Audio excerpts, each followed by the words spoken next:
Fala aí, turma, beleza? Hoje vocês podem forrar a mesa aí com papel, pegar solvente, sabão, o que for, a gente vai sujar a mão de tinta. Bora lá?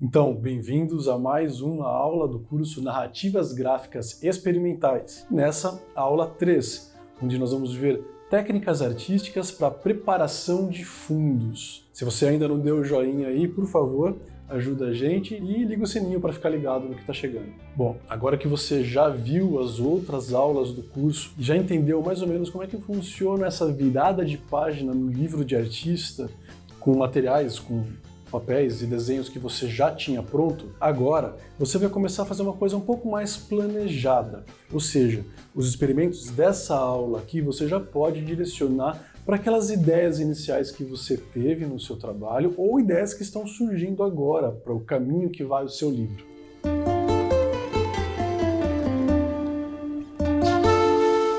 Vamos considerar que o nosso caminho é como um funil. A gente testou várias coisas e aí vai chegando finalmente num caminho específico com tudo isso. Tem coisas que a gente experimenta que a gente pode achar que não vai ser necessário num determinado momento, mas lá na frente aparece. Hoje, que eu vou apresentar para vocês essas técnicas artísticas de preparação de fundo, você pode testar todas essas opções que eu vou mostrar, ou do que eu mostrar, você pode escolher o que você acha que já tem a ver, já tem relação com o material que você está produzindo. Lá na frente, pode ser que nas aulas seguintes você perceba que alguma coisa não deu muito certo. Não tem problema, você volta, vê as outras aulas, refaz algumas coisas, experimenta algo que você ainda não experimentou e continua.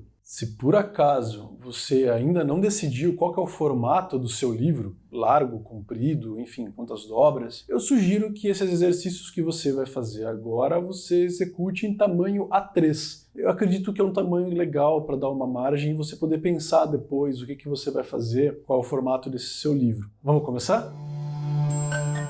A frotagem é uma técnica artística bem comum, e talvez por isso ela seja um pouco subestimada. Consiste em produzir desenhos a partir da textura oferecida por determinadas superfícies. O resultado varia bastante, dependendo, claro, da característica do plano, o tipo de papel e a dureza da ferramenta de desenho que se está utilizando. Basta friccionar o material sobre o papel, pressionando contra a textura, e aí você vai ver o resultado. Foi difundida pelo surrealista Max Ernst, que, assim como no dadaísmo, buscava produzir a arte a partir de coisas que já existem, fabricadas ou da natureza, gerando composições em que cada parte do seu desenho era obtido pela frotagem de alguma textura distinta.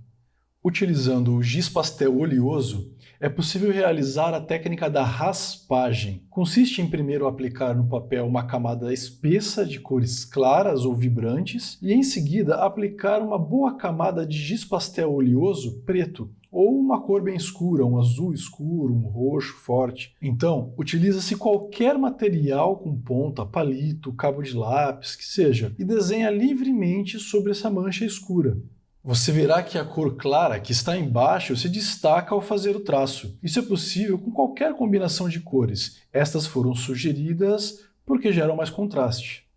Outra técnica seca interessante e simples é a máscara de desenho, que pode ser obtida com recorte de papel ou fita. Recorte uma silhueta do tema que você desejar. Dependendo do papel e do recorte, você pode segurar com a mão a sua máscara sobre o papel ou fixar esse pedaço de papel com uma pequena fita embaixo, enquanto passa o lápis ou giz por cima dessa superfície toda. No caso de usar uma fita como máscara, a própria textura gerada pela fita é um fator visual interessante de se utilizar. Isso pode ser usado também com colagens de vários outros papéis, se você quiser. No caso de ser apenas uma máscara mesmo, e não uma colagem, basta retirar e ver como é que ficou a silhueta e seguir trabalhando. Saindo das técnicas secas e indo em direção às úmidas, eu costumo começar falando de algo que eu faço bastante para preparar fundo para as minhas próprias pinturas com tinta acrílica. É o chamado pincel seco. Nada mais é do que ir e vir com um pincel sem muita tinta e deixar que as falhas da pincelada vão se somando até gerar uma textura bem rústica e granulada. É claro, a tinta ela é úmida, mas justamente por ter pouca tinta no pincel e sair falhado, manchado, a gente chama de pincel seco. Outra coisa que se pode fazer aqui é a técnica conhecida como desgastado. Antes que a tinta esteja totalmente seca, você pega um trapo de pano, lixa, escova ou mesmo um papel ligeiramente umedecido e fricciona sobre as pinceladas. É mais visível quando se desgasta no sentido perpendicular à pincelada original. É importante lembrar também que existem materiais à base de água e materiais à base de óleo, ou seja, materiais que são solúveis em água, como carvão, grafite, um lápis de cor aquarelável, quando sobrepostos por uma técnica aquosa, resultam em perfeitas combinações, ou seja, essa aquarela por cima vai combinar com o carvão. Por outro lado, se você aplicar água, aquarela ou qualquer tinta à base de água sobre um giz pastel oleoso, por exemplo, o giz pastel oleoso vai repelir a água, vai gerar umas bolhas no desenho. Isso não é ruim se essa for a intenção, mas é importante que a gente tenha consciência do tipo de material que a gente está utilizando, se ele é oleoso ou se ele admite água, para entender também a ordem que vai ser utilizado num trabalho final. Tem uma outra técnica de desenho também que é bastante interessante, que é você trocar de ferramentas e utilizar materiais variados que você tenha para colocar tinta e aplicar, ver como é que sai.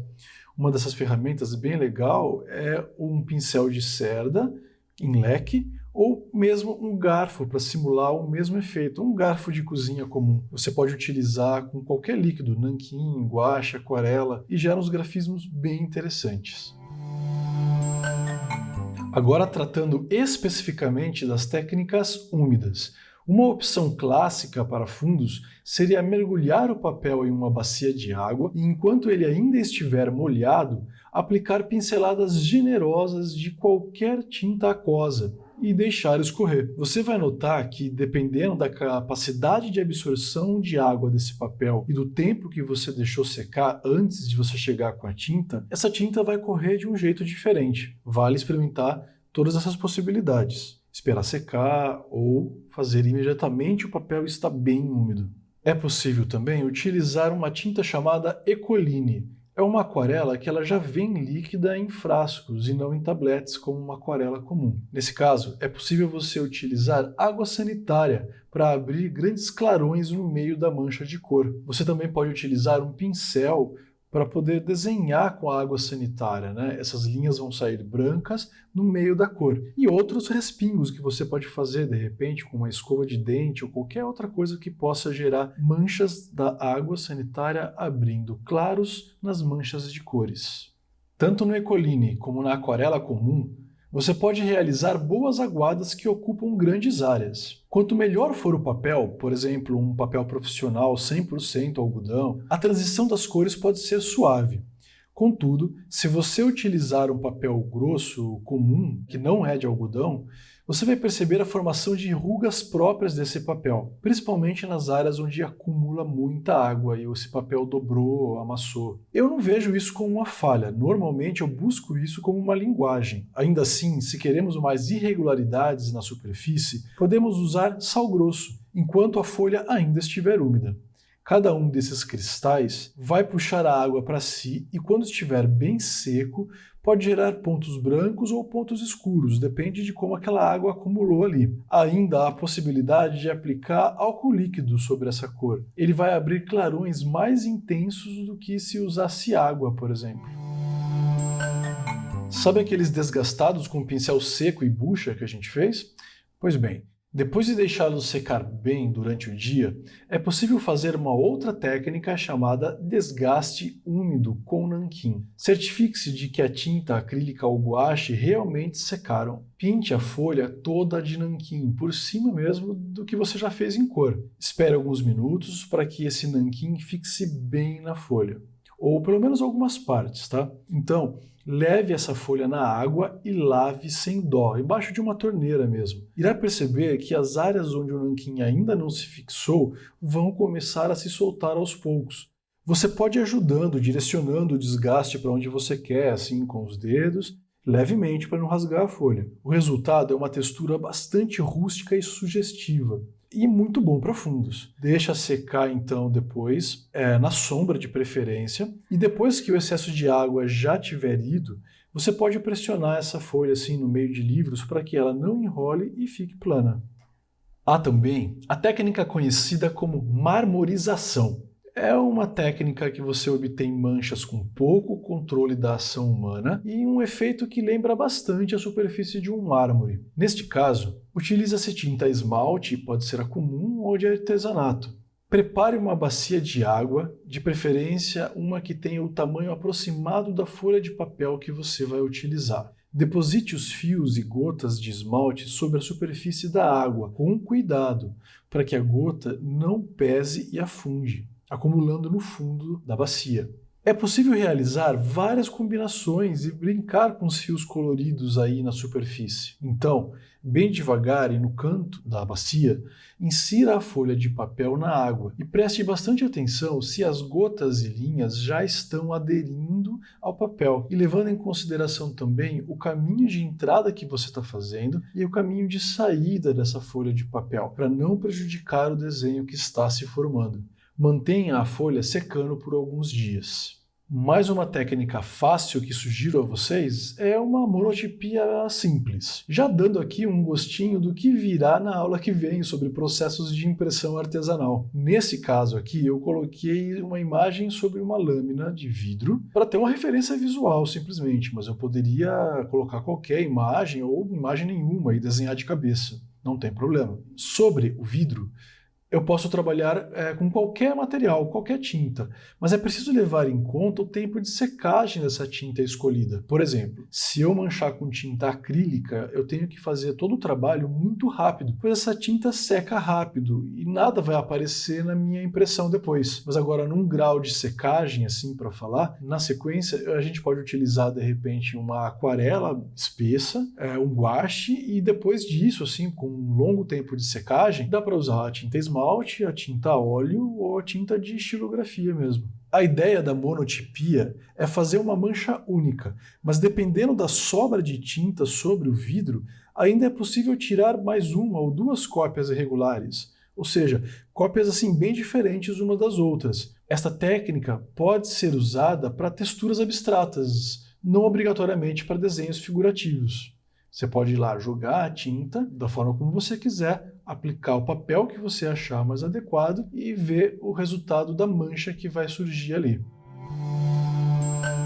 Então, chegamos ao fim de mais uma aula do curso Narrativas Gráficas Experimentais. Hoje você viu algumas possibilidades de técnicas artísticas para preparação de fundo do seu livro de artista que está por vir. Lembrando, mais uma vez, que se você já está desenvolvendo alguma ideia que você está trazendo desde o começo do curso, pega alguma dessas técnicas e explora a fundo, não precisa pegar todas. E da mesma forma, você pode experimentar as outras e ver o que encaixa melhor. Agora, se nesse processo você lembrou de alguma outra técnica que a gente não mencionou aqui, comenta com a gente.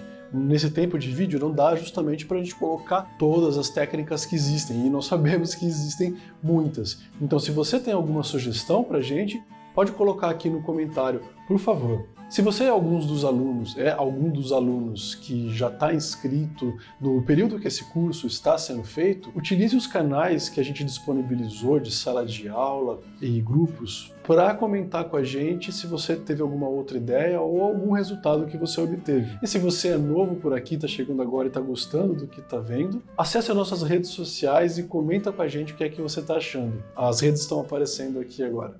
E na próxima aula nós vamos ver técnicas de impressão artesanal, não só para preparação de fundos também, mas agora para você produzir alguns elementos que você pode reproduzir no seu trabalho. Se você está gostando do conteúdo que a gente viu até aqui, por favor, compartilhe com os seus amigos, com o pessoal do trabalho, da faculdade, que seja. Vamos fazer esse material chegar e ajudar mais pessoas. Por favor, dá um joinha aí, liga o sininho, comenta o que você achou e eu agradeço muito você ter assistido até aqui. Até logo mais. Tchau, tchau.